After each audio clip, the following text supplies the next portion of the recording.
नमस्कार स्टूडेंट्स, आज की वीडियो में आपका सभी का स्वागत है। आज जो हम टॉपिक डिस्कस करेंगे सी प्लस प्लस में, वो बेसिकली टॉपिक है input output in C plus plus. जैसे मैंने आपको बताया था कि सी लैंग्वेज में या हर लैंग्वेज क्या करती है, आपको इनपुट और आउटपुट ऑपरेशंस परफॉर्म करने के लिए कुछ ना कुछ स्टेटमेंट्स या फंक्शंस देती है। तो सी लैंग्वेज में स्कैनफ इनपुट के लिए होता है और आउटपुट के लिए प्रिंटफ होता है। ऐसे ही आपका सी प्लस प्लस में इनपुट के लिए क्या स्टेटमेंट है, सी इन ग्रेटर देन। ये आपकी क्या है, इनपुट स्टेटमेंट है, सी इन ग्रेटर देन। और ऐसे आउटपुट स्टेटमेंट क्या है सी प्लस प्लस में आपकी, सी आउट लेस देन। ये आपकी आउटपुट स्टेटमेंट है। ये जो सी इन है आपका, इसके साथ ये जो ग्रेटर देन है, ये राइट शिफ्ट ऑपरेटर नहीं है। ऐसे ही less than left shift operator नहीं है। ये आपके ऑपरेटर्स रीडिफाइन किए गए हैं इनपुट ऑपरेशन करने के लिए और आउटपुट ऑपरेशन करने के लिए। इस ऑपरेटर का नाम सी इन में एक्सट्रैक्शन ऑपरेटर है। क्या नाम है? एक्सट्रैक्शन ऑपरेटर है। ऐसे सी आउट में ये जो लेस देन ऑपरेटर है, इस ऑपरेटर का क्या नाम है? इंसर्शन ऑपरेटर है।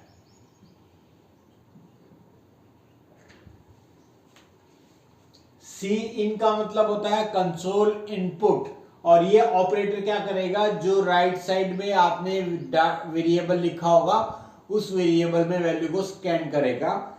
जैसे सी में हमें बताना पड़ता है कि आप एक इंटीजर वैल्यू स्कैन करना चाहते हैं, तो फॉर्मेट स्ट्रिंग आप अपना इंटीजर %d स्पेसिफाई करेंगे, कैरेक्टर के लिए चेंज %c करेंगे। ऐसे आपको सी प्लस प्लस में नहीं बताना है। आप किसी भी टाइप की वैल्यू स्कैन करना चाहते हैं, चाहे इंट करें, कैरेक्टर करें, चाहे डेसिमल पॉइंट में वैल्यू एंटर करें, चाहे एक स्ट्रिंग को स्कैन करें, आपने बस वेरिएबल का जो डाटा टाइप होता है वही वेरिएबल्स ही डिक्लेयर करने हैं। आपको फॉर्मेट स्ट्रिंग बताने की जरूरत नहीं है, ना ही सी इन में जरूरत है, ना ही सी आउट में जरूरत है। जब भी आप जिस भी टाइप की वैल्यू स्कैन करना चाहते हैं, आपको जस्ट वेरिएबल नेम मेंशन करना है सी इन में, या सी आउट में वेरिएबल नेम मेंशन करना है, जो भी आप डाटा आउटपुट करना चाहते हैं स्क्रीन पे। मैंने एक सिंपल से प्रोग्राम के थ्रू बताया है सी आउट और सी इन का यूज।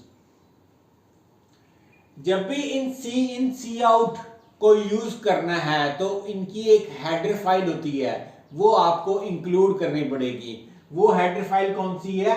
आयोस्ट्रीम है आपकी। वहां पर सी लैंग्वेज में .hp फाइल का नेम में आता था, लेकिन यहां आपको .h नहीं लगाना है, सिर्फ फाइल नेम जो है आपका आयोस्ट्रीम ही लगाना है आपने। तो मैंने ये आपको आयोस्ट्रीम क्या करनी पड़ेगी, सी इन और सी आउट को यूज करने के लिए इंक्लूड करनी पड़ेगी। जब आप ये हेडर फाइल को इंक्लूड कर लेते हैं, फिर भी आप सी इन और सी आउट को यूज नहीं कर पाएंगे, क्योंकि सी इन और सी आउट बेसिकली क्या है, सी इन भी एक क्लास का ऑब्जेक्ट है और सी आउट भी एक क्लास का ऑब्जेक्ट है। तो ये जो सी इन की क्लास है वो कौन सी क्लास है? आईस्ट्रीम क्लास है, आईस्ट्रीम क्लास है। और सी आउट की कौन सी क्लास है? ओ स्ट्रीम क्लास है। तो ये सी इन क्या है? आईस्ट्रीम क्लास का ऑब्जेक्ट है, और सी आउट क्या है? ओ स्ट्रीम क्लास का ऑब्जेक्ट है। अब ये जो क्लास है आपकी, ये क्लासेस आपका एक नेम स्पेस का कंसेप्ट आएगा। सी प्लस प्लस में नेम स्पेस का कंसेप्ट बनाया गया है। नेम स्पेस क्या होता है आपका? बेसिकली एक स्कोप डिफाइन करने के लिए एक कंसेप्ट है कि आप अपना क्लासेस को नेम स्पेस के अंदर डिक्लेयर कर सकते हो, उनको बना सकते हो, मेंबर्स बना सकते हो क्लासेस के अंदर। तो ये नेम स्पेस बेसिकली क्या है? आपका स्कोप डिफाइन करने के लिए एक कंसेप्ट है। पहले क्या होता था कि आप सी लैंग्वेज में अगर आप दो स्ट्रक्चर सेम नेम के बनाना चाहो एक प्रोजेक्ट के अंदर, तो नहीं बना सकते। अगर आपने दो स्ट्रक्चर्स का नाम सेम रखना हो तो फिर कैसे पॉसिबल है? सी प्लस प्लस में ये पॉसिबल करके दिया है, सी प्लस प्लस ने कैसे पॉसिबल करके दिया है नेम स्पेस का। तो ये जो आई स्ट्रीम और ओ स्ट्रीम है ये एक नेम स्पेस में डिफाइंड है, बनाई गई है आपकी। कौन से नेम स्पेस में डिफाइन की गई है? एसटीडी, स्टैंडर्ड आपकी standard input stream, standard output stream आपकी इस नेम स्पेस के अंदर बनाई गई है। तो ये नेम स्पेस आपको क्या करना पड़ेगा? अपने प्रोग्राम के अंदर यूज करना पड़ेगा। एक नेम स्पेस को कैसे यूज करते हैं? यूजिंग कीवर्ड से, using name space STD, using space name space STD. तो इससे क्या होगा? आपकी एसटीडी नेम स्पेस के अंदर जितने भी क्लासेस बनाई गई हैं वो सारी की सारी आपकी इंपोर्ट हो जाएंगी आपके प्रोग्राम के अंदर, या कह लो आपकी विजिबल हो जाएंगी आपकी। अगर आपने ये स्टेटमेंट नहीं लिखी तो आपका सी इन और सी आउट स्टेटमेंट काम नहीं करेगी। आपने अगर हेडर फाइल भी इंक्लूड कर रखी है फिर भी नहीं करेगी। तो ये नेम स्पेस को इंक्लूड करना बहुत जरूरी है आपका। तो इस प्रोग्राम के थ्रू मैंने बताया है दो नंबर्स को ऐड करना, सी इन और सी आउट का यूज बताया है। ए बी सी मैंने तीन वेरिएबल्स डिक्लेयर किए। ए मेरा इंटीजर वेरिएबल है, बी और सी मेरा फ्लोट वेरिएबल है। मैंने कहा एंटर फर्स्ट नंबर। सी आउट से लेस देन करके मैंने डबल कोट्स में क्या लिखा? एक मैसेज लिखा। लेस देन से आप अपना कोई मैसेज भी स्क्रीन पे प्रिंट आउट कर सकते हैं या एक वेरिएबल की वैल्यू को भी प्रिंट आउट कर सकते हैं। अगर वेरिएबल होता तो लेस देन करके वेरिएबल नेम आ जाता, लेकिन मुझे जस्ट अपना एक मैसेज डिस्प्ले कराना है जिसमें मैं चाहता हूं यूजर को एक मैसेज नजर आए। क्या नजर आए? Enter first number. तो ये सी आउट से मैंने किया सी आउट एंटर फर्स्ट नंबर। अब जैसे ये मैसेज आए तो यूजर एक वैल्यू इनपुट करे और वो आपका प्रोग्राम के अंदर इनपुट हो जाए। कैसे इनपुट होगा? सी इन ग्रेटर देन ए। सी इन क्या करेगा? ए वेरिएबल के लिए जो भी आप इंटीजर वैल्यू इनपुट करेंगे वो रीड करके कीबोर्ड से, कंसोल इनपुट से, कीबोर्ड से इनपुट करके कहां स्टोर कर देगा? ए में स्टोर कर देगा। यहां ना तो आपको फॉर्मेट स्ट्रिंग बतानी है ना ही एड्रेसेस ऑफ वेरिएबल पास कर रहे हैं, आपको सिंपल वेरिएबल का नाम पास करना है। ऐसे ही नेक्स्ट मैसेज क्या आएगा? C out enter second number. आप सेकंड नंबर इनपुट करेंगे। सपोज कोई float B variable float type का 2.2 मैंने एंटर कर दिया। सपोज मैंने यहाँ इनपुट किया 10 और यहाँ इनपुट किया 2.2। तो सी इन क्या करेगा? 2.2 को रीड करके बी में स्टोर कर देगा। रीड करके कहां स्टोर कर देगा? बी में स्टोर कर देगा। सी में ए प्लस बी हो जाएगा। सी आउट से मैंने sum equal to less than C. इस लेस देन ऑपरेटर को या इस ग्रेटर देन ऑपरेटर को आप बार बार भी लिख सकते हैं एक ही सी इन के साथ या एक ही सी आउट के साथ। कैसे आपको करना है? ये सी आउट लेस देन क्या करेगा? डबल कोट्स में पहले जो मैसेज लिखा है वो स्क्रीन पे प्रिंट कर देगा। क्या मैसेज है? Sum equal to. फिर लेस देन करके मैंने सी मेंशन कर दिया है जो कि जिसमें कि सम आया है, तो सम इक्वल टू करके सम जो भी होगा आपका वो 12.2 स्क्रीन पे प्रिंट कर देगा। अगर आप एक ही स्टेटमेंट में ए और बी की वैल्यू को इनपुट करना चाहते हैं तो कैसे इनपुट करेंगे? सी in greater than A greater than B. ऐसे बार बार इस एक्सट्रैक्शन ऑपरेटर को बार बार रिपीट करके आप अपने वेरिएबल ने मेंशन कर सकते हैं और मल्टीपल वैल्यूज को भी एक ही सी इन के साथ या एक ही सी आउट के साथ वैल्यूज को इनपुट और आउटपुट कर सकते हैं आप। तो आई होप आपको ये समझ आ गया होगा कि सी आउट और सी इन बेसिकली क्या है। ये ऑब्जेक्ट्स है आपके। सी इन ऑब्जेक्ट है आई स्ट्रीम क्लास का और सी आउट ऑब्जेक्ट है ओ स्ट्रीम क्लास का। सी इन की जो क्लास है आई स्ट्रीम उसमें ग्रेटर देन एक ऑपरेटर बना रखा है, डिजाइन कर रखा है, जिसका काम क्या है कि आपकी कीबोर्ड से वैल्यूज को रीड करके वेरिएबल में स्टोर करना। ऐसे सी आउट का काम क्या है? ये सी आउट लेजन का काम क्या है? आपकी वैल्यूज को स्क्रीन पे आउटपुट करना। आइए अब कुछ और समझते हैं। फॉर्मेटेड इनपुट आउटपुट अगर आपको करनी है, अगर आपने, जैसे मैंने आपको सी लैंग्वेज में बताया था, प्रिंटफ स्कैनफ से आप अपने कॉलम विड्थ भी स्पेसिफाई कर सकते हैं कि डाटा आपका कितना इनपुट होना चाहिए, आउटपुट होना चाहिए। जब आप डाटा आउटपुट करते हैं तो कितने कॉलम रिजर्व होने चाहिए। तो वो कैसे आप कर पाएंगे, इस प्रोग्राम के थ्रू मैंने बताया है आपको। जब भी आपको, अब इस प्रोग्राम में मैंने A, B, C, D 4 variable declare किए हैं। ए में ऑक्टल वैल्यू पड़ी है 0 to 5, बी में हेक्साडेसिमल वैल्यू AF पड़ी है, सी में 100 डेसिमल इंटीजर पड़ा है और डी में एक डेसिमल पॉइंट की वैल्यू मैंने असाइन करी है। अब मैं चाहता हूं सी वेरिएबल की वैल्यू को प्रिंट करना चाहता हूं, यानी 100 को प्रिंट करना चाहता हूं, लेकिन मैं चाहता हूं कि मेरे 10 कॉलम्स की विड्थ 100 के लिए रिजर्व करे आउटपुट स्क्रीन में। तो कैसे आपको रिजर्व करनी है, सेट W से सेट विड्थ, सेट W का मतलब होता है सेट विड्थ 10 और सी वेरिएबल मैंने मेंशन कर दिया है। सी वेरिएबल की वैल्यू क्या करेगा, वो 10 कॉलम्स रिजर्व कर देगा और 100 को डिस्प्ले कर देगा, और 100 जब डिस्प्ले करेगा राइट जस्टिफाइड होगा। ऐसी एंडल भी क्या है, एक ऑपरेटर है, एक इनपुट आउटपुट मैनिपुलेटर है, ऑपरेटर नहीं है, मैनिपुलेटर है, जो आपकी लाइन को ब्रेक कर देगा। यानी इसके बाद जो नेक्स्ट आउटपुट होगा वो नेक्स्ट लाइन, एंडल का मतलब होता है एंड ऑफ लाइन। अगर आपको लेफ्ट जस्टिफाइड करना है, यानी 100 यहां पर आए, तो आपको लेफ्ट फ्लैग यूज करना है। लेफ्ट फ्लैग है आपका, ये यूज करना है। तो आपका 10 कॉलम रिजर्व करेगा, लेफ्ट साइड में आएगा डाटा, और सी वेरिएबल की वैल्यू लेफ्ट जस्टिफाइड हो जाएगी। अगर राइट में करना है तो राइट कीवर्ड लगाना है, राइट फ्लैग यूज करना है आपने।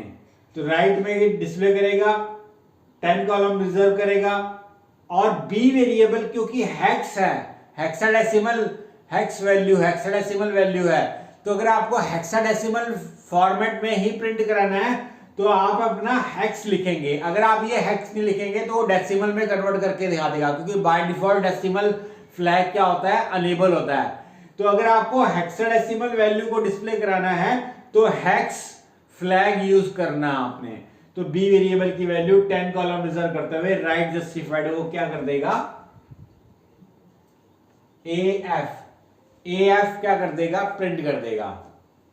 अभी सिर्फ A और F करेगा, 0x प्रीफिक्स नहीं करेगा, और ना ही A और F को कैपिटल में प्रिंट करेगा। अगर आपको 0x प्रीफिक्स करना है या कैपिटल A और F को प्रिंट करना है तो वो कैसे प्रिंट करना है, अगर आपने 0x प्रीफिक्स करना है तो शो बेस फ्लैग आपको पास करना पड़ेगा लेस देन ऑपरेटर के। यानी मैं क्या कह रहा हूं, सेट विड्थ 10 कॉलम रिजर्व करे, हेक्साडेसिमल वैल्यू प्रिंट करे, शो बेस का मतलब है 0x प्रीफिक्स कर देगा, और कौन सी वैल्यू प्रिंट हो जाएगी, बी वेरिएबल की वैल्यू को वो प्रिंट कर देगा। ऐसी अगर आपने ऑक्टल वैल्यू प्रिंट करानी है तो ऑक्ट फ्लैग यूज करना है। हेक्साडेसिमल के लिए हेक्स, ऑक्ट के लिए ऑक्ट।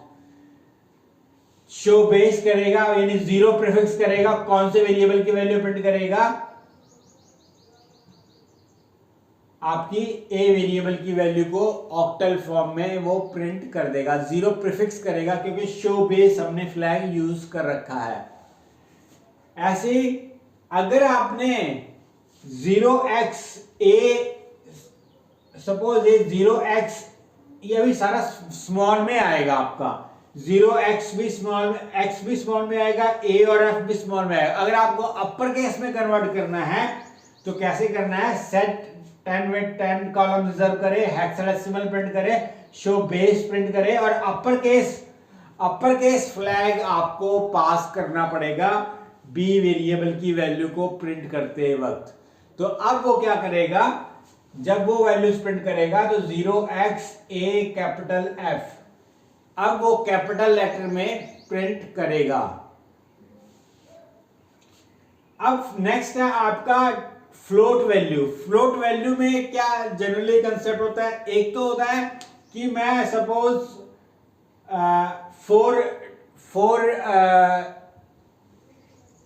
फोर या 5 मेरा 123.456 वैल्यू है, तो इसमें मैं चाहता हूं 5 वैल्यू 5 कैरेक्टर्स को प्रिंट करे या 4 कैरेक्टर्स को प्रिंट करे, तो मैं कैसे लिखूंगा,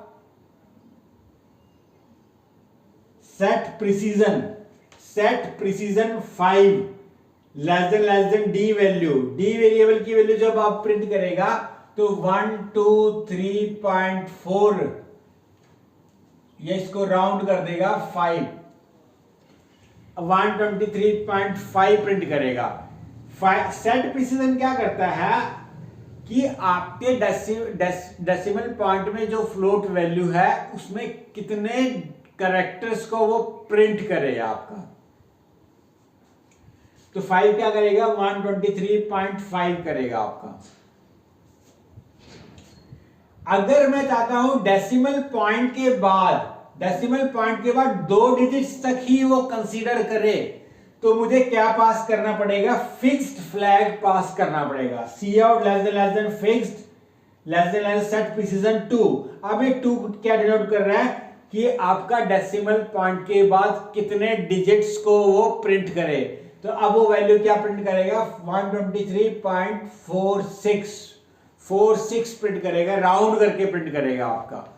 ठीक है, तो इस प्रोग्राम के थ्रू मैंने आपको कुछ फ्लैग्स बताए हैं, left, right, show base, hex, oct. अगर आपको डेसिमल वैल्यू प्रिंट करानी है तो डेक होता है, डीईसी से आपका डेसिमल वैल्यू प्रिंट करेगा, इंटीजर वैल्यूज प्रिंट करेगा आपका। क्योंकि ये फ्लैग अगर एक बार जब आप अप्लाई कर देते हो तो आने वाली वैल्यूज को वो हेक्साडेसिमल में ही प्रिंट कर देता है।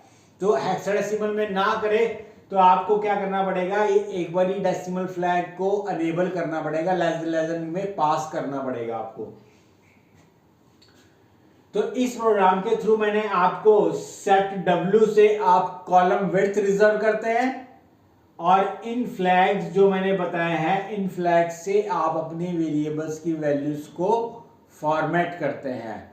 लेफ्ट आपका लेफ्ट जस्टिफाइड, राइट आपका राइट जस्टिफाइड, हेक्स से आपकी हेक्साडेसिमल वैल्यू, शो बेस से आपका शो बेस प्रीफिक्स करेगा 0x या 0 प्रीफिक्स करेगा हेक्साडेसिमल ऑक्टल वैल्यू में। और आपका सेट प्रिसीजन और फिक्स्ड आपका किसके लिए होता है, सेट प्रिसीजन और फिक्स्ड आपका बेसिकली फ्लोट वैल्यूज के लिए यूज होता है आपका। तो इस बेसिकली 2 प्रोग्राम्स के थ्रू मैंने आपको ये बताया है कि इनपुट स्टेटमेंट क्या होती है और आउटपुट स्टेटमेंट क्या होती है, और उनमें वेरिएशंस क्या होती है, वेरिएशंस कैसे ला सकते हैं अगर आपका डाटा फॉर्मेट चेंज हो जाता है। यानी डाटा फॉर्मेट हेक्साडेसिमल, डेसिमल या डेसिमल पॉइंट में प्रिसीजन सेट करनी है तो वो आपने कैसे करनी है।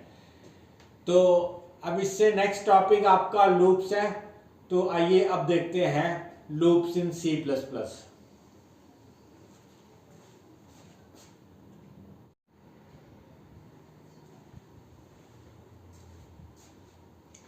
आइए स्टूडेंट्स अब देखते हैं कि लूप्स कैसे यूज करते हैं C++ में।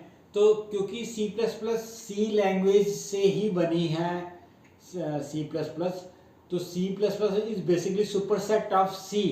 यानी C++ में आप C की भी चीज़ें यूज करना चाहो तो आप यूज कर सकते हो।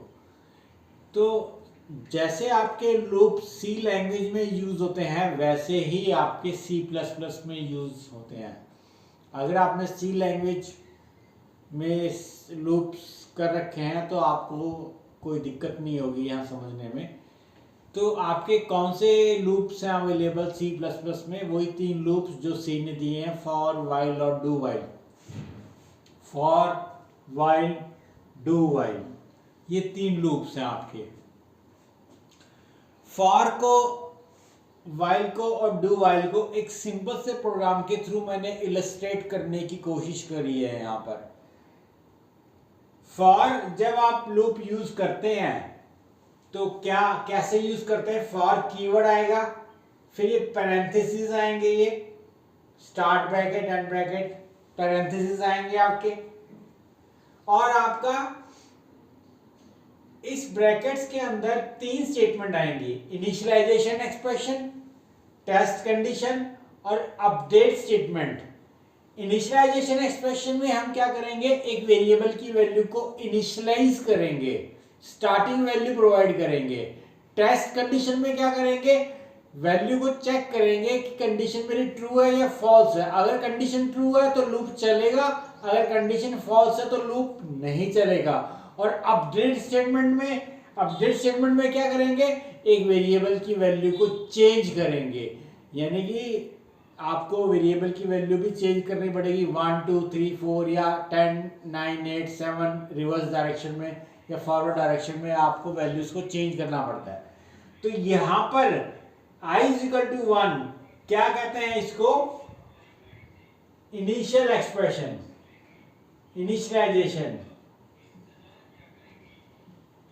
Initialisation statement. ये क्या है आपकी i = 1 इनिशियलाइजेशन स्टेटमेंट। ये क्या है आपकी i <= 10 टेस्ट कंडीशन है आपकी। और ये क्या है आपकी अपडेट स्टेटमेंट है।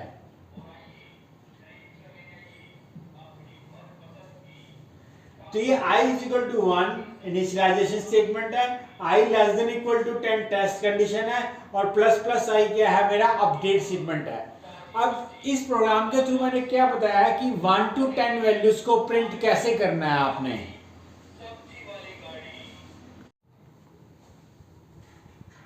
तो लूप कैसे वर्क करता है, इस प्रोग्राम के थ्रू मैंने एक सिंपल से प्रोग्राम के थ्रू बताया है कि 1 to 10 वैल्यूज को कैसे आपको स्क्रीन पे डिस्प्ले करना है। उस प्रोग्राम के थ्रू मैंने फॉर, व्हाइल और डू व्हाइल तीनों लूप्स बताए हैं।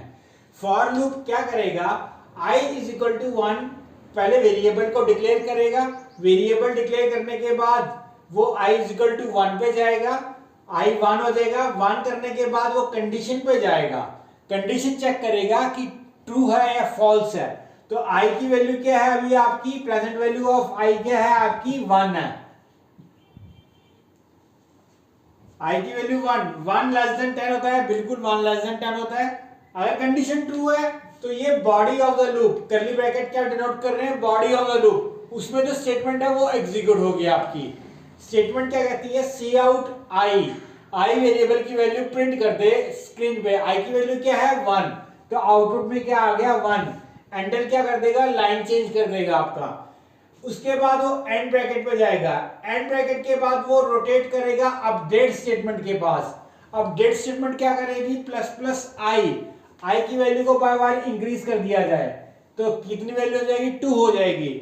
2 करने के बाद कंडीशन पे जाएगा, वो कंडीशन क्या करेगा, 2 < 10 चेक करेगा कि कंडीशन ट्रू है या फॉल्स है। तो 2 < 10 होता है, बिल्कुल कंडीशन ट्रू है तो स्टेटमेंट दोबारा चलेगी, सी आउट i, यानी 2 स्क्रीन पर प्रिंट हो जाएगा। फिर एंड ब्रैकेट, फिर अपडेट स्टेटमेंट 3, कंडीशन चेक करेगा 3 < 10 condition is true, C out i, C out 3 हो जाएगा आपका। फिर ये इंक्रीमेंट पे जाएगा, इंक्रीमेंट हो गए 4 हो जाएगा। फिर condition C out i increment, condition C out i increment, condition कब तक करेगा, अप टू 10 तक करेगा। जैसे 10 प्रिंट किया, i का इंक्रीमेंट करके 11, और 11 पे कंडीशन चेक करेगा, 11 < 10 नहीं होता आपका, 11 < 10 नहीं होता, ना इक्वल होता है, ग्रेटर होता है आपका, तो कंडीशन फॉल्स। कंडीशन फॉल्स तो लूप से बाहर आ जाएगा और आपका रिटर्न 0 स्टेटमेंट पे आ जाएगा और प्रोग्राम फिनिश कर जाएगा। तो इस प्रोग्राम के थ्रू मैंने आपको एक सिंपल सा कंसेप्ट बताया है कि आपका फॉर लूप कैसे यूज करते हैं। ऐसी व्हाइल लूप है, व्हाइल लूप में क्या है, i वेरिएबल डिक्लेयर होगा, i = 1, i <= 10 पे कंडीशन चेक करेगा आपका। व्हाइल में और फॉर में क्या डिफरेंस है, फॉर में तीनों स्टेटमेंट्स, इनिशियलाइजेशन, टेस्ट कंडीशन और अपडेट स्टेटमेंट एक ब्रैकेट के अंदर ही होती है, लेकिन व्हाइल में इनिशियलाइजेशन ऊपर चले जाता है और अपडेट स्टेटमेंट लूप की बॉडी का स्टेटमेंट बन जाता है। तो i is equal to 1 main की स्टेटमेंट बन गया और प्लस प्लस आई किसकी स्टेटमेंट बन गया, लूप की स्टेटमेंट बन गया आपका।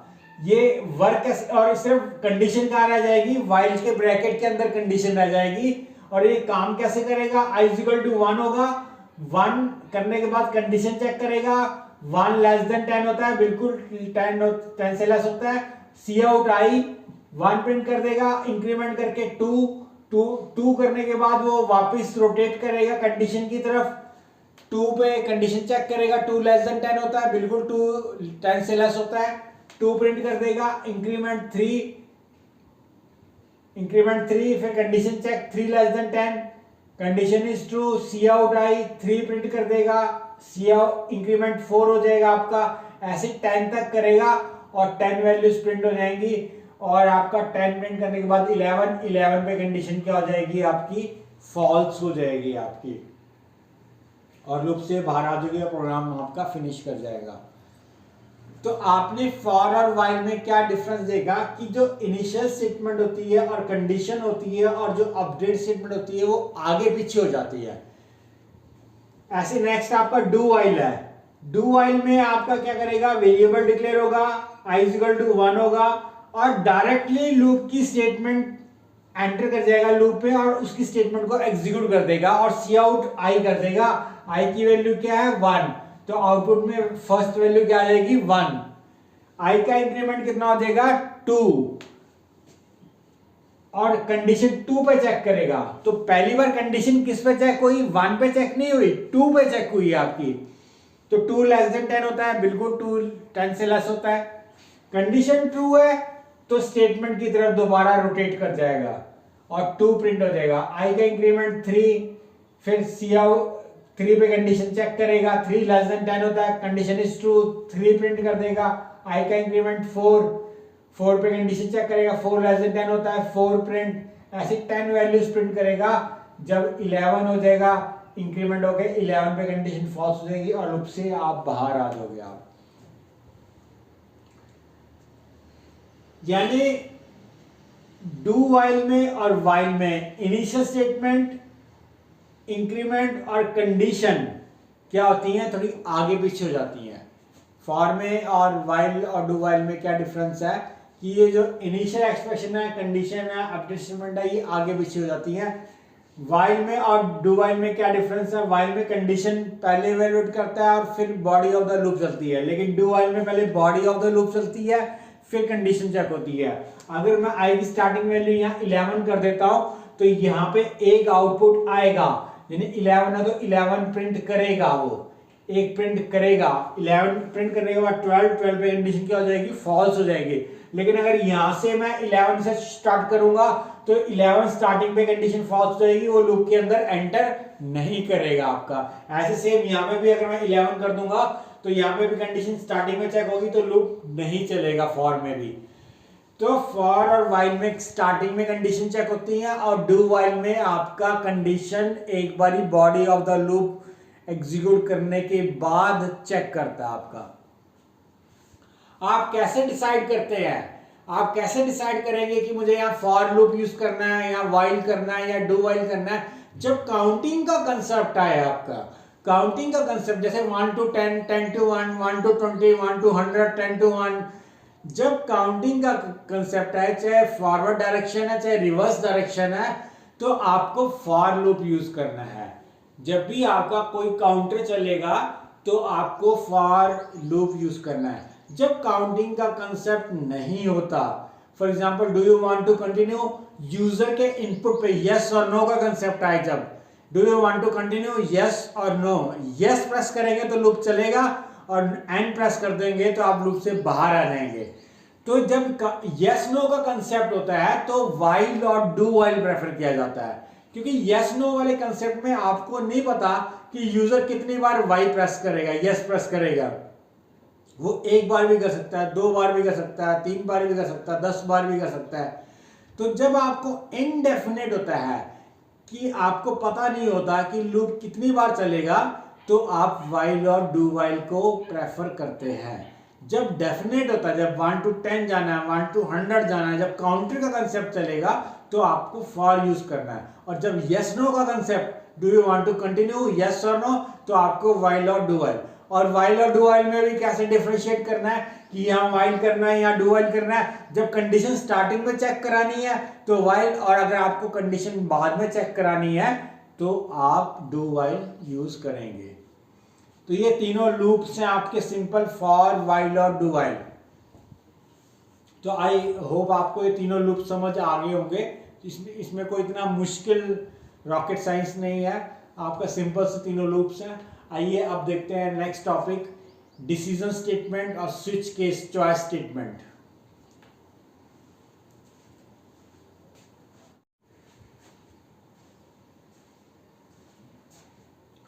आइए स्टूडेंट्स अब देखते हैं डिसीजन स्टेटमेंट जो कि आपकी इफ और एल्स होती है, और चॉइस स्टेटमेंट जो कि स्विच और केस स्टेटमेंट होती है आपकी।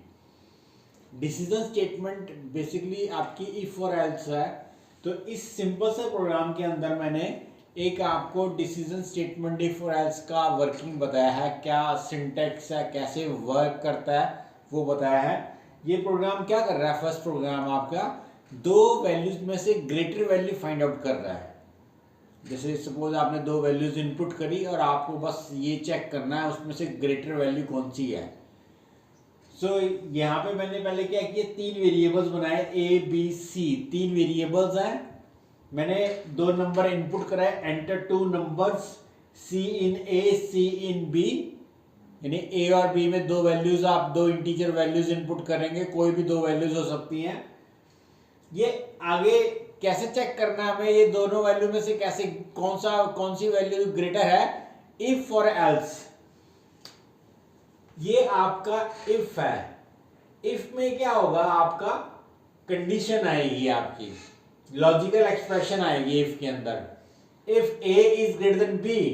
अगर ये कंडीशन ट्रू होगी तो ये इफ ब्लॉक चलेगा, और अगर ये कंडीशन फॉल्स होगी तो ये एल्स ब्लॉक चलेगा।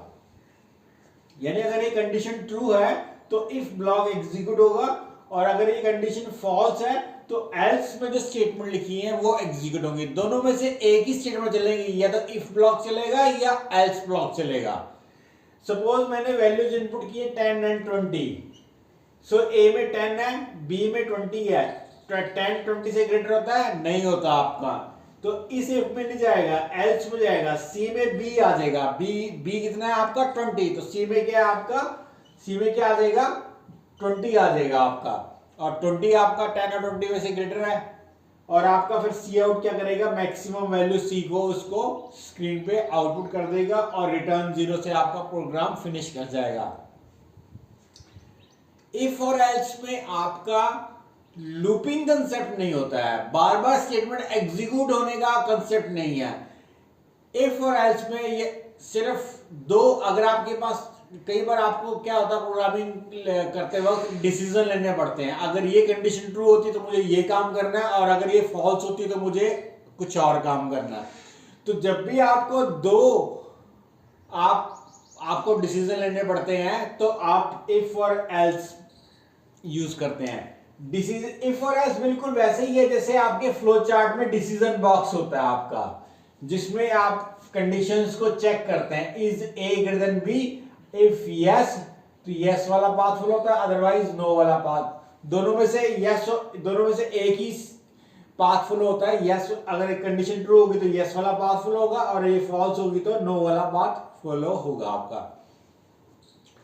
तो जैसे आपका डिसीजन बॉक्स होता है फ्लो चार्ट के अंदर, ऐसे ही आपका C++ में इफ और एल्स क्या होता है, आपका डिसीजन स्टेटमेंट होती है। जब भी आपको डिसीजन लेने पड़ते हैं तो आप इफ और एल्स के थ्रू ले सकते हैं।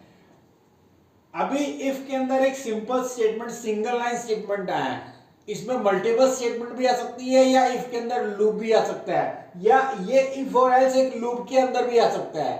कोई भी चीज, कोई भी कंस्ट्रक्ट यानी कि या तो लूप या डिसीजन स्टेटमेंट या स्विच के स्टेटमेंट, कोई भी चीज किसी के अंदर एम्बेड हो सकती है। इफ के अंदर लूप आ सकता है, लूप के अंदर इफ और एल्स आ सकता है, एल्स के अंदर भी लूप आ सकता है, या लूप के अंदर इफ और एल्स। एल्स की इंडिविजुअल एग्जिस्टेंस नहीं है। एल्स जब भी लिखना है तो इफ आपको लिखना पड़ेगा, ये नहीं कि आप एल्स में कंडीशन लगा देंगे और वो काम करेगा, नहीं। अगर आप एल्स लिखना चाहते हैं तो इफ भी आपको लिखना पड़ेगा। दूसरी बात ये कि आपको यहां पर सेमीकोलन नहीं लगाना है, इफ के लास्ट ब्रैकेट के बाद सेमीकोलन नहीं लगाना है, ना ही एल्स के बाद कोई सेमीकोलन लगाना है। तो ये सिंपल सा इफ और एल्स है आपका। एक इफ और एल्स के अंदर अनदर इफ और एल्स भी आ सकता है, यानी कोई भी कंस्ट्रक्ट किसी के भी अंदर आ सकता है। कंस्ट्रक्ट मतलब लूप्स या इफ और एल्स या स्विच के स्टेटमेंट। तो ये आपका सिंपल सा इफ और एल्स है। अब आइए देखते हैं switch case statement. Switch case statement basically एक चॉइस स्टेटमेंट है। जैसे जब भी आप एटीएम मशीन से पैसे विड्रॉ करते हैं या आप डिपॉजिट करते हैं, तो एटीएम मशीन में आपका सबसे पहले क्या होता है, जब जैसे आपने कार्ड डाला तो एक मेनू जनरेट होता है, और उस मेनू के ऊपर आपकी बहुत सारी ऑप्शन होती हैं। आप फिर उस ऑप्शन में से कोई एक ऑप्शन सेलेक्ट करते हैं। तो जब भी आपके पास मेनू ड्रिवन प्रोग्राम्स अगर आपको बनाने पड़ जाएं, मेनू ड्रिवन यानी जिसमें आपको मेनू जनरेट करना है, उस मेनू में मल्टीपल ऑप्शंस है और आपने कोई भी एक ऑप्शन सेलेक्ट करी, उसके अकॉर्डिंग वर्क होना चाहिए। तो जब भी मेनू ड्रिवन प्रोग्राम्स आपको बनाने हैं तो आपको स्विच और केस स्टेटमेंट यूज करना पड़ेगा आपको। अभी मैंने एक सिंपल सा प्रोग्राम के थ्रू स्विच केस बताया है। आपके पास 3 ऑप्शंस है, add 2 number, subtract 2 number, multiply 2 number. Simple सा प्रोग्राम है, 2 नंबर्स को ऐड करना, सब्ट्रैक्ट करना या मल्टीप्लाई करना। तो सबसे पहले मैंने 4 वेरिएबल डिक्लेयर किए हैं, ए, बी, सी और सी एच। जिन 2 नंबर्स को मैं ऐड, सब्ट्रैक्ट या मल्टीप्लाई करूंगा वो मेरे ए और बी में होंगे, सी में मेरा रिजल्ट आएगा और सी एच में मेरी चॉइस आएगी। चॉइस कौन सी हो सकती है, पहले सी आउट से कह रहा हूं। फर्स्ट ऑप्शन क्या मेरी, ऐड 2 नंबर्स, 2 नंबर्स को ऐड करना है तो आप 1 इनपुट कीजिए। अगर आपको सब्ट्रैक्ट करना है तो 2 इनपुट कीजिए, और अगर आपको मल्टीप्लाई करना है तो आप 3 इनपुट कीजिए। योर चॉइस मैसेज आएगा, your choice. C in choice में आपने सपोज 1 इनपुट किया, आप क्या चाहते हैं, 2 नंबर्स को ऐड अप करना चाहते हैं सपोज। फिर वो 2 नंबर कौन से होंगे आपको वो बताने पड़ेंगे, इनपुट करने पड़ेंगे। सपोज आपने सी इन से ए में 10 इनपुट किया और बी में आपने 20 इनपुट किया। वैसे तो आपको रिजल्ट पता ही है, 30 रिजल्ट आएगा। लेकिन ये स्विच केस कैसे काम करेगा, स्विच स्टेटमेंट के अंदर ch लिखा है। ch क्या है, यहां पे मैंने ch एक इंटीजर वेरिएबल है जिसकी वैल्यू मैंने योर चॉइस पूछते वक्त मैंने 1 इनपुट किया था। तो स्विच यहां पे क्या होगा, यहां पे ch की वैल्यू को वो 1 रिप्लेस कर देगा और इस ch की वैल्यू को इन केसेस के साथ जो मैंने इंटीजर कांस्टेंट लिखे हुए हैं उनके साथ कंपेयर करेगा। ch में 1 है तो केस 1 पे कंडीशन इक्वालिटी ट्रू हो जाएगी, जहां इक्वल होगा वो पर्टिकुलर केस एग्जीक्यूट होगा आपका। तो यहां पे ch में 1 है और यहां पे भी 1 है, तो ये केस 1 चलेगा। c में a प्लस b यानी 10 प्लस 20 30 आ जाएगा, c में क्या आ जाएगा 30 आ जाएगा और sum equal to c print कर देगा। जैसे उसने सम 30 प्रिंट किया तो ब्रेक स्टेटमेंट चलेगी। ब्रेक स्टेटमेंट क्या करेगा, आगे वाले केसेस में नहीं जाने देगा आपको, और इस स्विच केस की जो ब्रैकेट है, एंड ब्रैकेट है जो, उससे आप बाहर आ जाओगे आप और रिटर्न 0 पे चले जाओगे और प्रोग्राम आपका फिनिश कर जाएगा। अगर मान लो अगर आप 2 नंबर्स को सब्ट्रैक्ट करना चाहते हो तो आप क्या चॉइस इनपुट करोगे, 2 इनपुट करोगे आप। तो सपोज नंबर यही है 10 और 20 आपने इनपुट किया। अब ch में क्या है 2, ch में क्या है 2 है। 2 को कंपेयर, ch की वैल्यू को कंपेयर केस 1 के साथ जो इंटीजर कांस्टेंट है उसके साथ कंपेयर करेगा। 2 इक्वल टू 1 नहीं होता है तो यहां इस केस के अंदर नहीं जाएगा। ch में 2 है, यहां पे भी 2 लिखा हुआ है, यहां पे इक्वालिटी मैच कर गई है। तो c में a माइनस बी यानी 10 माइनस 20 माइनस 10 आ जाएगा, डिफरेंस प्रिंट कर देगा और ब्रेक से आप इस स्विच से बाहर आ जाओगे, इस स्विच के एंड ब्रैकेट से बाहर आ जाओगे। अगर आप 3 इनपुट करेंगे तो क्या करेगा, केस 3 चलाएगा और आपका दो नंबर्स को मल्टीप्लाई करेगा, यानी प्रोडक्ट आपका फाइंड आउट करेगा और प्रोडक्ट डिस्प्ले कर देगा और ब्रेक से आप बाहर आ जाओगे। बाई चांस आपने गलती से 1 2 3 ना इनपुट करते हुए 4 इनपुट कर दिया, 4 इनपुट कर दिया। अब 4 इनपुट तो आपका इस स्विच केस में कोई भी केस नहीं है। जब कोई भी केस मैच नहीं होता है तो डिफॉल्ट केस चलता है। डिफॉल्ट केस में सीएच में क्या इनपुट किया मैंने, 4 इनपुट किया, तो 4 को पहले वो केस 1 के साथ कंपेयर करेगा तो यहां मैच नहीं मिलेगा, 2 के साथ कंपेयर करेगा मैच नहीं मिलेगा, 3 के साथ कंपेयर करेगा मैच नहीं मिलेगा, तो डिफॉल्ट में जाएगा और सी आउट क्या कह रहा है, इनवैलिड चॉइस, ये मैसेज स्क्रीन पे आ जाएगा और आपका इस स्विच केस की एंड ब्रैकेट से बाहर आ जाओगे और प्रोग्राम फिनिश कर जाएगा। यहां मैंने ब्रेक नहीं लिखा है क्योंकि ये लास्ट केस है मेरा, default case is the last case, तो यहां पे ब्रेक लिखना जरूरी नहीं होता है आपका। जब भी आपका कोई भी लास्ट केस बनता है उसमें ब्रेक लिखना जरूरी नहीं होता है क्योंकि उसके बाद तो कंपाइलर क्या करेगा, उस स्विच की एंड ब्रैकेट से बाहर ही जाएगा।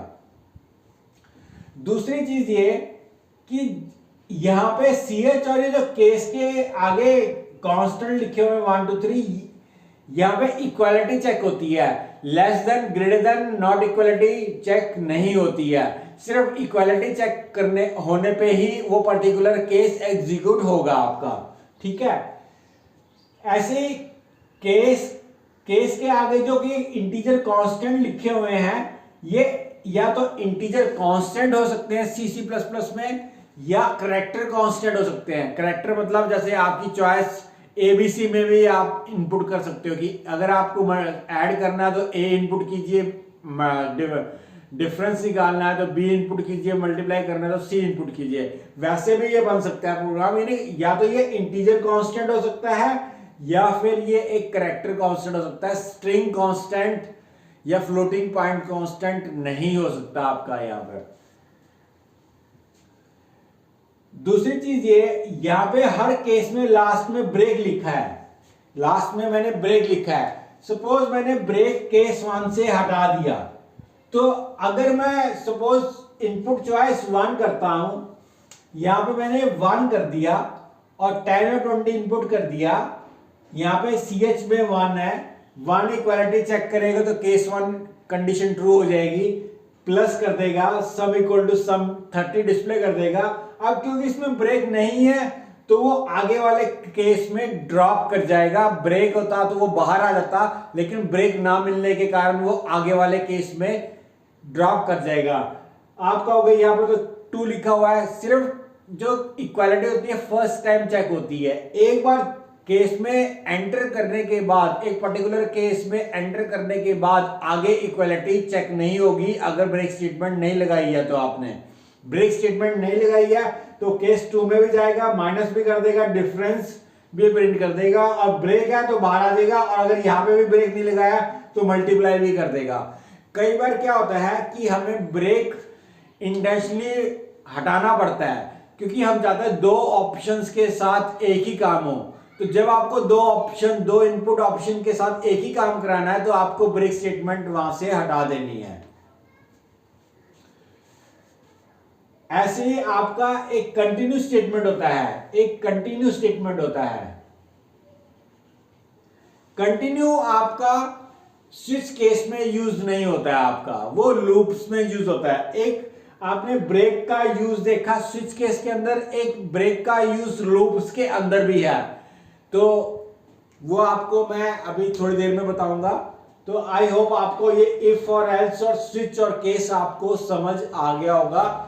अगर इसमें फिर भी किसी का डाउट है कि ब्रेक का क्या रोल है, केस में कौन से कांस्टेंट आ सकते हैं, केस और इंटीजर कांस्टेंट के बीच में स्पेस आएगा, कंटिन्यूस नहीं लिखना, स्पेस आएगा आपका। तो ये आपको इसमें किसी का भी डाउट है तो आप कमेंट सेक्शन में मुझे अपना कमेंट भेज सकते हैं। तो सिंपल सा है, अभी तो इसमें मुझे लगता नहीं कोई डाउट होगा। तो आइए अब देखते हैं नेक्स्ट टॉपिक, जो कि break and continue in loops, ये टॉपिक है। और आपका नेस्टेड लूप का कंसेप्ट देखेंगे, नेस्टेड लूप और नेस्टेड इफ और एल्स, ये देखेंगे।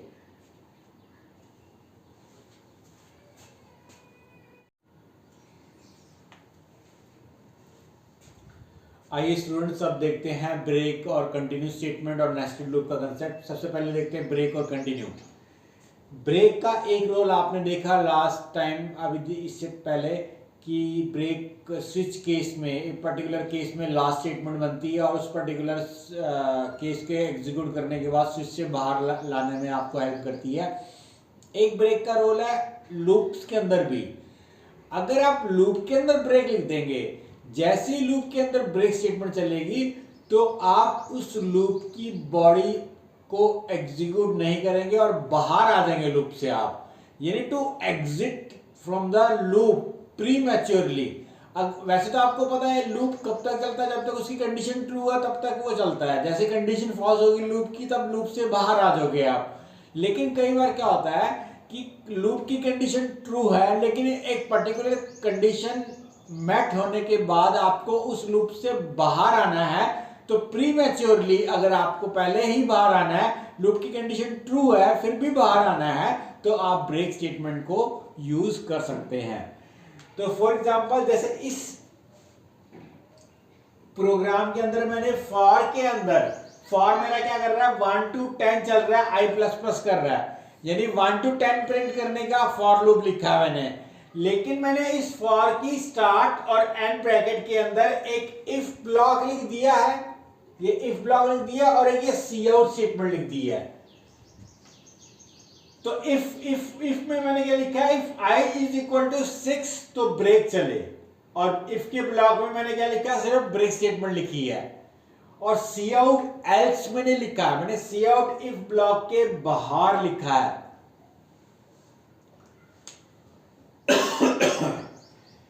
तो ये कैसे एग्जीक्यूट करेगा आपका, i = 1 होगा, i 1 होगा, 1 पे कंडीशन चेक करेगा, 1 < 10 कंडीशन इज ट्रू, फिर यहां इफ के पास जाएगा, कंडीशन ट्रू है तो स्टेटमेंट एग्जीक्यूट करेगा। स्टेटमेंट क्या कह रही है, इफ i = क्या 6 है, i तो अभी 1 नहीं है, 1 = 6 नहीं होता तो ब्रेक नहीं चलेगा। सी आउट के पास चला जाएगा, सी आउट क्या होता है, present value of i screen पे डिस्प्ले हो जाएगी, तो आउटपुट में क्या आ जाएगा आपका, 1 आ जाएगा, एंडल से लाइन चेंज हो जाएगी। एंड ब्रैकेट आ गया तो फिर आप i++ करोगे, i++ होके कितना हो जाएगा आपका, 1 से 2 करने के बाद कंडीशन चेक करेगा, 2 < 10 होता है, बिल्कुल 2 < 10 होता है। इफ कंडीशन पे आएगा, यानी कंडीशन अगर लूप की ट्रू है तो इफ पे आएगा, i = क्या 6 है, i की वैल्यू तो इंक्रीज होकर 2 हो चुकी है, 2 = 6 नहीं होता तो ब्रेक नहीं चलेगा, 2 प्रिंट हो जाएगा। ऐसे 3 भी प्रिंट हो जाएगा, 4 भी प्रिंट हो जाएगा, 5 भी प्रिंट हो जाएगा। जब i 5 प्रिंट किया तो इंक्रीमेंट करके कितना करेगा, 6 पे ये कंडीशन क्या निकलेगी, लूप की कंडीशन तो लूप की ट्रू निकलेगी, 6 < 10 होता है आपका।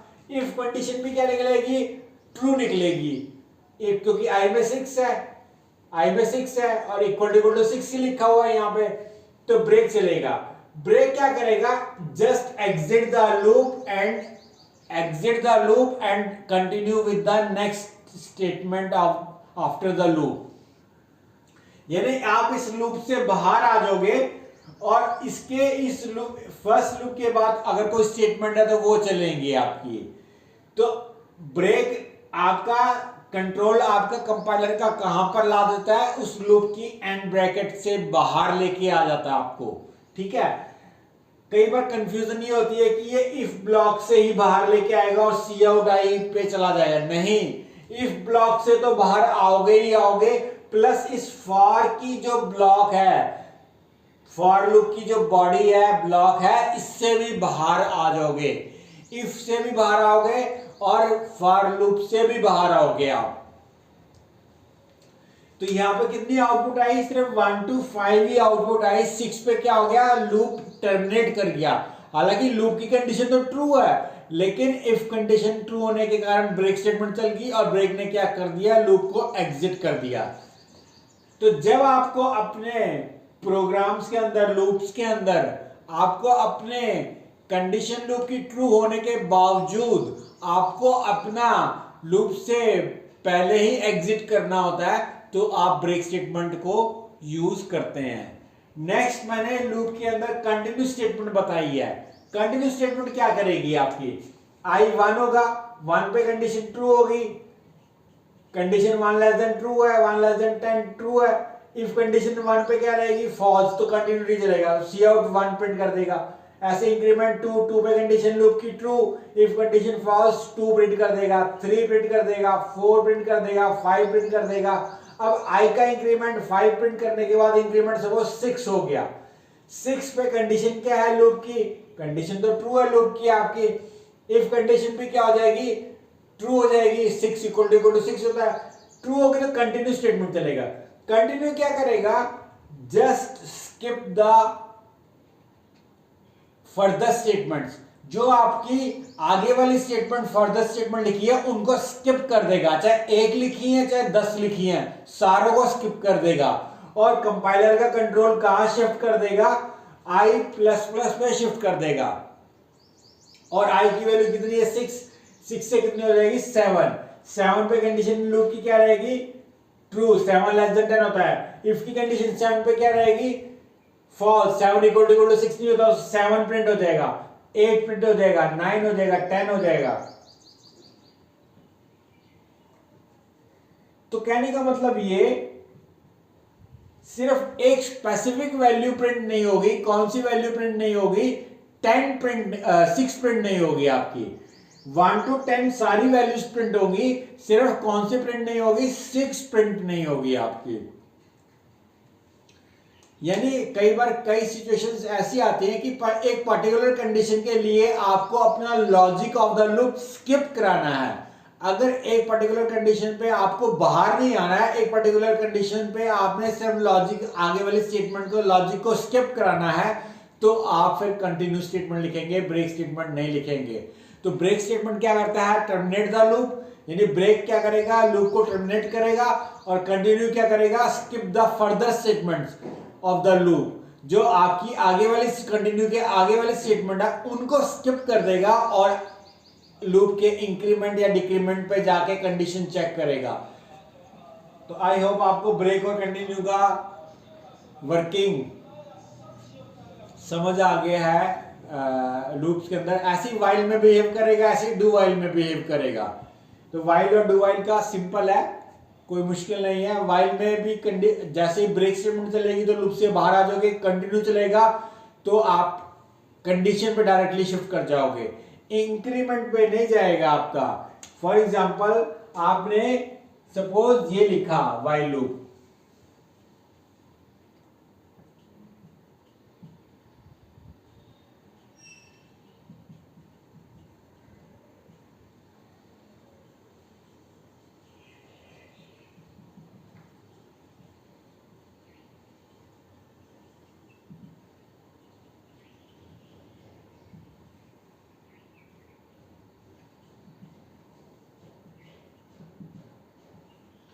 अगर आपने ये लूप लिखा i is equal to 1, i less than equal to 10, i 5 is equal to 6, तो कंटिन्यू।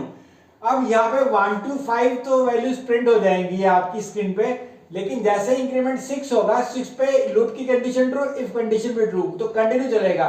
कंटिन्यू क्या करेगा, डायरेक्टली आपको कंडीशन पे लेके चला जाएगा, और सी आउट आई और प्लस प्लस आई आपकी क्या हो जाएगी, स्टेटमेंट स्किप हो जाएंगी। और अब आपकी आई की वैल्यू क्या, 6, यहाँ पे भी 6, तो ये एक इनफाइनाइट लूप में फंस जाएगा। तो आपको ध्यान से कंटिन्यू यूज करना है आपको वाइल और डू वाइल में। तो इसके लिए आपको क्या करना पड़ेगा, इफ के अंदर प्लस प्लस आई भी लिखना पड़ेगा, ताकि आपकी आई की वैल्यू चेंज हो जाए, ताकि आप जब वो दोबारा लूप चलाए तो आई 6 ही ना रहे, उसकी वैल्यू क्या हो जाए, चेंज हो जाए आपकी। तो ये आपको थोड़ा ध्यान से यूज करना होता है कंटिन्यू वाइल के अंदर और डू वाइल के अंदर। वाइल के अंदर और डू वाइल के अंदर कंटिन्यू चलेगा तो डायरेक्टली कहां चला जाएगा, कंडीशन पे चला जाएगा, फर्दर स्टेटमेंट क्या हो जाएंगी, स्किप हो जाएंगी आपकी।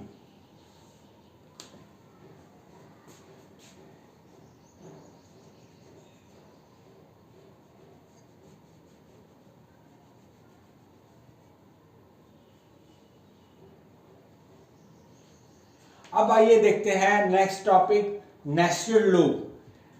नेस्टेड लूप का मतलब है एक लूप की बॉडी के अंदर एक और लूप। अभी तक मैंने आपको सिंपल लूप बताया, सिंगल लूप बताया।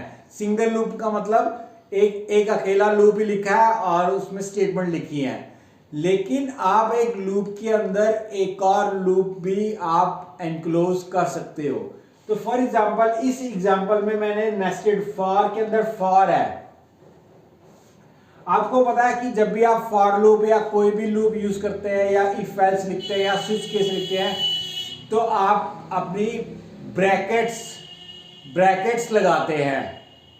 तो ब्रैकेट यहां मैंने फॉर के अंदर नहीं लिखी है। फॉर के इस फॉर का करली ब्रैकेट इसके जस्ट बाद ना यहां लिखा है ना नीचे लिखा है। तो जब आपके एक लूप के अंदर या किसी भी कंस्ट्रक्ट के अंदर ब्रैकेट मिसिंग होते हैं तो फिर आप क्या करते हो, उसमें क्या होता है कंसेप्ट कि जो उस फॉर के बाद जो नेक्स्ट स्टेटमेंट है वही उसकी स्टेटमेंट मानी जाएगी। तो इस फॉर आई वाले लूप के साथ नेक्स्ट फॉर ही माना जाएगा। ये सी आउट इस फॉर आई की स्टेटमेंट नहीं माना जाएगा। मैं क्या कह रहा हूं, जैसे इस जे वाले लूप में तो ये करली स्टार्ट ब्रैकेट है, ये एंड ब्रैकेट है, इसमें दो स्टेटमेंट आ रही हैं। तो अगर आपकी मल्टीपल स्टेटमेंट आती है फिर तो आप ब्रैकेट्स लगाते हो। लेकिन अगर आपकी सिंगल लाइन स्टेटमेंट ही है लूप के अंदर, इफ एल्स के अंदर, तो आप अपनी ब्रैकेट को, अगर सिंगल लाइन स्टेटमेंट ही है आपकी, तो अगर आप ब्रैकेट को हटाना चाहो तो हटा सकते हो। ब्रैकेट हटा दोगे तो इसका मतलब सिर्फ एक्स वाली स्टेटमेंट जे के साथ अटैच हो जाएगी, सी आउट नहीं अटैच होगी आपकी। यानी इसमें सिंपल सा ब्रैकेट का कंसेप्ट ये है, अगर आपने ब्रैकेट हटा दिए तो उससे जो नेक्स्ट स्टेटमेंट है सिर्फ वही लूप के साथ बार बार एग्जीक्यूट होगी, आगे मल्टीपल स्टेटमेंट नहीं एग्जीक्यूट होंगी। अगर आपको मल्टीपल स्टेटमेंट भी एग्जीक्यूट करानी है तो आपको करली ब्रैकेट्स लगाने हैं। क्योंकि आई वाले के साथ ना मैंने यहां पे करली ब्रैकेट लिखा है ना नीचे लिखा है, तो इस आई वाले के साथ जे वाला लूप ही चलेगा। कैसे इसकी वर्किंग होगी आपकी, आई जे एक्स तीन वेरिएबल डिक्लेयर होंगे, एक्स की स्टार्टिंग वैल्यू 0 होगी, आई में क्या आ जाएगा, स्टार्टिंग वैल्यू 0 आ जाएगी। आपको पता है इनिशियलाइज करने के बाद वो कहां जाएगा, टेस्ट कंडीशन पे जाएगा। आपकी टेस्ट कंडीशन क्या कहती है कि 0 आई की वैल्यू को कंपेयर करें, लेस देन 5 है, 0 लेस देन 5 होता है, आई में क्या है 0 और 0 लेस देन 5 होता है। अगर कंडीशन ट्रू है तो वो नेक्स्ट स्टेटमेंट जो लूप की है उसके पास जाएगा। नेक्स्ट स्टेटमेंट भी अपने आप में क्या है, एक लूप है। तो जे भी क्या से शुरू करेगा, 0 से शुरू करेगा। जे भी क्या करेगा, 0 से इनिशियलाइज हो जाएगा और कंडीशन ट्रू होने के बाद कंडीशन चेक करेगा, जे लेस देन आई, क्या जे की वैल्यू आई से लेस है, तो जे में 0 आई में 0, 0 लेस देन 0 नहीं होता आपका, तो ये कंडीशन क्या होगी, फॉल्स होगी। 0 लेस देन 0 नहीं होता, तो ये कंडीशन फॉल्स है, तो इस लूप के अंदर एंटर नहीं करेगा। तो वो क्या करेगा, कहां जाएगा, इस लूप की बॉडी तो ये है, ये तो स्टेटमेंट है एक्स और सी स्टेटमेंट है, तो इसके अंदर तो जाएगा नहीं, तो वो कहां जाएगा आपका, वो इस सी आउट पे जाएगा या इस जे प्लस प्लस पे जाएगा या प्लस प्लस आई पे जाएगा। क्योंकि जे की तो कंडीशन फॉल्स हो गई है तो जे प्लस प्लस पे तो जाएगा नहीं, सी आउट पे जाएगा या प्लस प्लस आई पे जाएगा। लेकिन सी आउट तो इस आई की लूप की स्टेटमेंट है ही नहीं, क्योंकि करली ब्रैकेट तो मैंने लगाया नहीं है, तो सी आउट एक्स पे नहीं जाएगा, वो आई के इंक्रीमेंट पे जाएगा। आई की वैल्यू कितनी हो जाएगी, 0 से 1 हो जाएगी आपकी। 1 करने के बाद कंडीशन चेक करेगा, 1 लेस देन 5 होता है, बिल्कुल 1 लेस देन 5 होता है, कंडीशन ट्रू निकलेगी। कंडीशन ट्रू है तो वो जे वाले लूप के पास जाएगा। जे वाला लूप क्या कहता है, 0 से स्टार्ट करेगा, जे कितना हो जाएगा, फिर से 0 से इनिशियलाइज हो जाएगा। जे की कंडीशन चेक करेगा, जे इज 0, आई की प्रेजेंट वैल्यू क्या है, 1 है, 0 less than 1, condition is true. Condition true है तो x में x प्लस आई प्लस जे माइनस 1, x की वैल्यू क्या है स्टार्टिंग 0, i की वैल्यू क्या है 1 प्लस j में कितना है 0, तो इस स्टेटमेंट का रिजल्ट क्या आएगा, 0 प्लस 1 प्लस 0 माइनस 1 0 आएगा। तो x में कितना आ जाएगा, 0 आ जाएगा, x में कितना आ जाएगा 0 आ जाएगा, और सी आउट क्या करेगा, x की वैल्यू सी आउट कर देगा। कितनी वैल्यू है आपकी x की वैल्यू 0, तो आउटपुट में क्या आ गया 0 आ गया आपका। अब ये एंड ब्रैकेट आ गया। इसके बाद अब कंपाइलर कहां जाएगा, J पे जाएगा, I पे जाएगा या सी आउट पे जाएगा, क्योंकि सी आउट तो ना J की स्टेटमेंट है ना I की है, तो सी आउट पे तो नहीं जाएगा। वो कहां जाएगा, J का इंक्रीमेंट करेगा। आप कहोगे I का इंक्रीमेंट करेगा, नहीं I का इंक्रीमेंट नहीं करेगा, क्योंकि आप J लूप के अंदर एंटर कर चुके हो और एक लूप में एंटर करने के बाद आप तब तक उससे बाहर नहीं आ सकते जब तक उसकी कंडीशन फॉल्स नहीं हो जाती। तो J अभी कितना है 0 ही है, तो अभी 0 है और कंडीशन ट्रू थी और सी आउट ने 0 वैल्यू को आउटपुट किया था, तो वो क्या करेगा, J का इंक्रीमेंट करेगा। J कितना हो जाएगा 0 से 1 हो जाएगा। 1 पे कंडीशन चेक करेगा, J इज 1, I भी कितना है 1 है। 1 लेस देन 1 होता है, नहीं होता। अब ये कंडीशन फॉल्स निकल गई, तो J वाला लूप नहीं चलेगा। अब इससे बाहर आ जाओगे और बाहर आके कहां चला जाएगा कंपाइलर, I के इंक्रीमेंट पे जाएगा। I इंक्रीज होके कितना हो जाएगा, लास्ट टाइम 1 था, अब कितना हो जाएगा 2 हो जाएगा आपका। कंडीशन 2 ट्रू चेक 2 करने के बाद वो कंडीशन चेक करेगा, 2 लेस देन 5 होता है, बिल्कुल 2 लेस देन 5 होता है, 2 लेस देन 5 होता है, कंडीशन इज ट्रू। I की कंडीशन ट्रू है तो J वाले लूप के पास जाएगा। J वाला लूप क्या करेगा, फिर से 0 से शुरू करेगा। लास्ट टाइम J में 1 था, लेकिन यहाँ इनिशियलाइज दोबारा से होगा और J में कितना आ जाएगा, दोबारा से 0 आ जाएगा। 0 पे कंडीशन चेक करेगा J की, J is 0, I is 2, 0 less than 2 होता है, बिल्कुल 0 लेस देन 2 होता है, तो कंडीशन ट्रू है तो स्टेटमेंट की तरफ जाएगा। स्टेटमेंट क्या कहती है, x की वैल्यू कैलकुलेट करे, जो x की लास्ट टाइम थी, x की लास्ट टाइम कितनी थी 0, I की कितनी है 2, J में कितना है 0, तो इसका रिजल्ट क्या आएगा 0 प्लस 2 प्लस 0 माइनस 1 1, x में कितना आ गया 1, x में कितना आ गया 1, और सी आउट x की वैल्यू क्या आ जाएगी, आउटपुट हो जाएगी।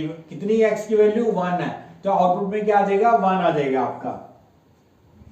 अब ये एंड ब्रैकेट आ गया। एंड ब्रैकेट आने के बाद कहां जाएगा कंपाइलर, J के इंक्रीमेंट पे जाएगा या I के इंक्रीमेंट में। तो बच्चे क्या करते हैं गलती, I का इंक्रीमेंट बोलते हैं, नहीं, अभी तो आपका J वाला लूप घूम रहा है, उसकी कंडीशन क्या है ट्रू है, तो J के इंक्रीमेंट पे जाएगा। कितना हो जाएगा 1 लेस देन I की वैल्यू कितनी है, I की वैल्यू कितनी है, I की वैल्यू 2 है, तो 1 less than 2 condition is true. 1 2 से लेस होता है आपका, तो x में क्या करेगा, कंडीशन ट्रू है तो x स्टेटमेंट दोबारा चलेगी। x में जो लास्ट टाइम था, x में लास्ट टाइम क्या था 1, प्लस I में कितना है आपका 2, प्लस J में कितना है आपका 1, तो 1 प्लस 2 प्लस 1 माइनस 1 का रिजल्ट कितना आएगा 3 आएगा आपका। तो x में क्या जाएगा, अब 3 जाएगा, और सी आउट क्या करेगा 3 को प्रिंट करेगा। फिर एंड ब्रैकेट आ गया। अब कहां जाएगा, I पे जाएगा या J पे, J पे जाएगा, क्योंकि J की अभी कंडीशन क्या है ट्रू है, तो J कितना हो जाएगा आपका 2 हो जाएगा। 1 से कितना हो जाएगा, लास्ट टाइम 1 था, अब कितना हो जाएगा 1 था लास्ट टाइम, अब कितना हो जाएगा 2 हो जाएगा जी। 2 पे कंडीशन चेक करेगा, 2 less than 2 condition is false, 2 से लेस नहीं होता, कंडीशन फॉल्स है, तो J से बाहर आ जाओगे आप। J से बाहर आके कहां पे जाओगे, I के इंक्रीमेंट पे। I कितना हो जाएगा 3 हो जाएगा।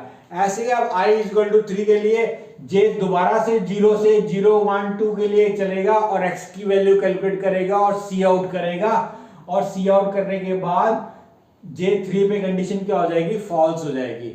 यानी इसमें मेरा इस प्रोग्राम को, नेस्टेड लूप को कराने का मकसद सिर्फ 2 मकसद है। एक तो आपको करली ब्रैकेट्स का पता होना चाहिए कि करली ब्रैकेट्स अगर आपने ड्रॉप कर दिए हैं तो आपको लूप की जो नेक्स्ट स्टेटमेंट है वही बार बार इसके साथ एग्जीक्यूट होगी, आगे वाली स्टेटमेंट मल्टीपल स्टेटमेंट एग्जीक्यूट नहीं हो पाएंगी आपकी।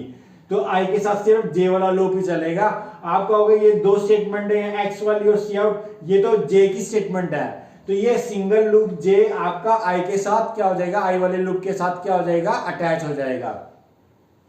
दूसरा मकसद है कि नेस्टेड लूप कैसे वर्क करते हैं। नेस्टेड में आपको बस यही ध्यान रखना है, जब आप नेस्टेड के बाद जे के पास जाओगे तो आप उस लूप से तब तक बाहर नहीं निकल सकते, आई का इंक्रीमेंट तब तक नहीं कर सकते जब तक जे वाले की कंडीशन क्या हो जाएगी, फॉल्स नहीं हो जाती। आपने जे की स्टेटमेंट एग्जीक्यूट करने के बाद आई के इंक्रीमेंट पे या सी आउट पे नहीं जाना है, आपको कर्ली ब्रैकेट्स भी चेक करने हैं और ये भी देखना है कि आप कौन से लूप के अंदर हो। जिस लूप के अंदर हो आपको उसी लूप का इंक्रीमेंट और कंडीशन चेक करनी है। तो आई होप आपको ये नेस्टेड लूप का कंसेप्ट समझ आ गया होगा। और इस सी आउट पे क्या करेगा, जब आई की ये वाली कंडीशन फॉल्स हो जाएगी, 5 लेस देन 5 कंडीशन फॉल्स होगी तो एक्स की जो भी लास्ट टाइम वैल्यू आएगी वो प्रिंट करेगा आपका। तो आई होप आपको दोस्तों समझ आ गया होगा, स्टूडेंट्स आपको समझ आ गया होगा कि नेस्टेड लूप का क्या कंसेप्ट है। ऐसे ही वाइल में भी सेम कंसेप्ट है, वाइल के अंदर वाइल आ सकता है, फॉर के अंदर वाइल आ सकता है, वाइल के अंदर फॉर आ सकता है, कोई भी लूप किसी के अंदर आप एनक्लोज कर सकते हो। तो नेक्स्ट आज के लिए इतना ही। तो नेक्स्ट वीडियो में आपको मैं कुछ नेस्टेड लूप के कंसेप्ट के बारे में और बताऊंगा, कुछ प्रोग्राम्स आपको समझाऊंगा कि कैसे नेस्टेड लूप के ऊपर हम काम करते हैं, प्रोग्राम्स बनाते हैं। तो अगर आपको मेरी वीडियो पसंद आई है, अगर आपको मेरा एफर्ट अच्छा लगा तो प्लीज़ मेरे चैनल को सब्सक्राइब कीजिए और वीडियो को लाइक कीजिए। Thank you very much.